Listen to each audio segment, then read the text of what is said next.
So why guys, dahil Martes na naman tayo ay papasok at ire-ready na natin ang uniform.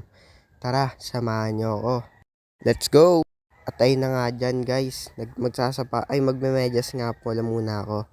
Tapos lalagyan natin yan ng tawas. Ayan o, yung tawas. Kaya ako naglalagay ng tawas sa sapatos guys para hindi maging mabaho yung paa nyo. Hindi maging maamoy, maasim, ganon.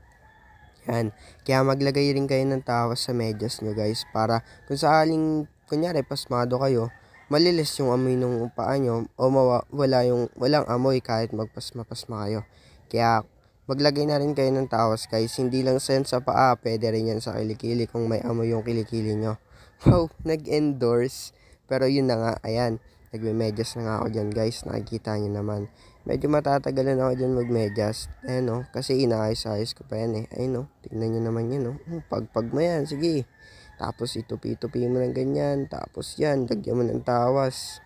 Yan. Para hindi mabaho ang iyong paa pag nagubad ka sa sapatos sa school, hindi maamoy kyaw la. Para hindi amoy kyaw la ang paa mo, bes. Kasi ang paa mo, bes, amoy syutok, bes. Parang yung bruninga mo, bes, amoy syutok. Ayun, titipa sa camera talaga. Papogi si kuya. Titingin-tingin pa sa camera. Oh, ayan, oh. Pakitang tao. Kunyari, maayos sa katawan. Pero amoy putok ang hininga. Ayan, oh. Ayun na, magsasapatos na ako dyan, guys. Yan. Tignan nyo naman, guys. Ayun na. Uy, susot ko na yan, guys. Oh. Ayan. Pasok na pasok. Grabe. Yan, magsisintas na tayo dyan guys. Tignan nyo naman kung paano ako magsintas. Maarte ang tao niyan. Yan, oh. Sa artihan niya, magpupunas brush pa. I-brush your teeth 3 times a day. Yan, oh. Tignan, oh. Brush. Yan, i-brush mo pa yan kasi ma-dirty yan. Baka yung black shoes mo mamuti. Ayan, isot na natin ulit yung isa. Oh, yan. Isin natin yung sintas, guys. Ayan, oh. Oh, talaga naman. Ayan, pasok na pasok guys. Alam mo, talaga naman papogi. Akala mo talaga hindi nagbibideo, hindi niya alam na may video sa gilid niya. Yan guys, ayusin na natin yung pantalon natin kasi para hindi maglukot-lukot at kakaplantya lang. I-brush mo ulit yan para hindi mamuti. Yan. Siyempre kapag papasok ka guys, kailangan mo talaga maging formal para new look. Let's go! Bago ka pa nga pala makapasok ng school guys, ayan, tignan nyo guys, Stairway to Heaven yung akyatin namin. Ayan o, ay grabe, hagdanan papuntang langit yan guys. Ayan, bilangin natin yan isa-isa, ulitin natin, bilangin natin yan.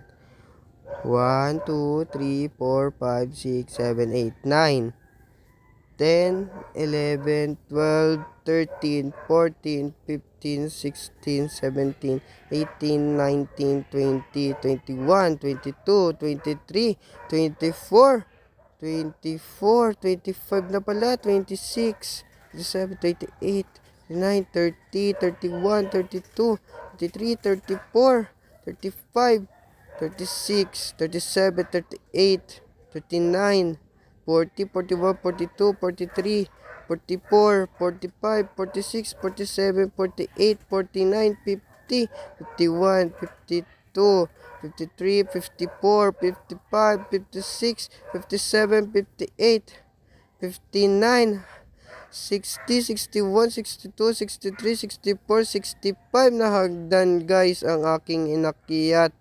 Yan guys, 65 na hagdan.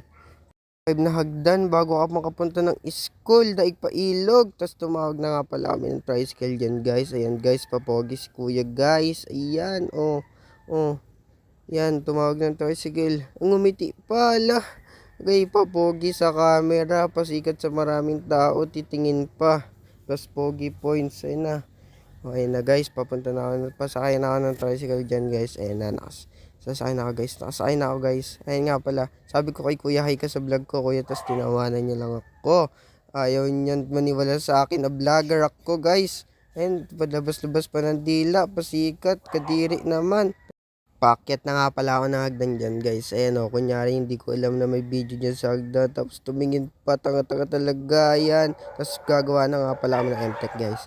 And guys, gawa-gawa si kuya ng MTech guys. Para sa MTech yan guys. Yan o. Tinitignan nyo pa yung sagot ko. Pasikat o. Nag-google pa o. Kunyari search. Yan. Tapos pero kachat naman yung shota niya. Nag-break sila kanina. O yan o. Bibilis naman gumawa niyan. Kala mo naman talaga ang sipag niyan. O kinokopya pa yung gawa ko guys. Tignan nyo guys o. Kinokopya yung gawa ko. Magkaiba naman kami ng gawa. Ayan o. O tignan nyo. Si Reyes yan guys. O. Si Dimaan yan. Ayun pasikat bilis gumalaw Tapos yan guys, gawa-gawa na. Kutkutin mo yung kuko mo. At dumating nga pala si Layson dito guys, nagbigay ng chismis kasi kalalaki niyang tao, chismosa siya. Chismosa mga nilalang to. Tapos dahil madilim guys, ayan, dito na nagtatapos ng aking video. Thank you for watching, bye bye!